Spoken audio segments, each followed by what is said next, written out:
Hello. I'm miles tails per hour. You have arrived at the final part.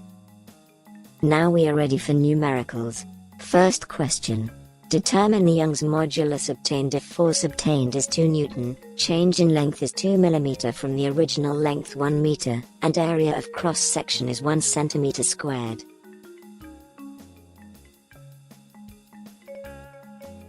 The answer is 10 to the 7th Pascals. You have to convert lengths into meters. Next question.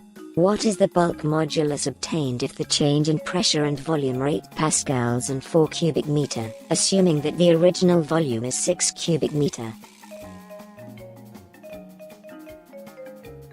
The answer is 12 pascals, in negative value, determines that an increase in pressure is accompanied by a decrease in volume. And final question. What's the shear modulus obtained if force per unit area is 3 pascals, transverse displacement 2 mm, and original length 30 centimeters? The answer is 450 pascals.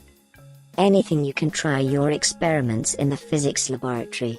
Lastly, I only show you the table including density. You can pause the video to have a look.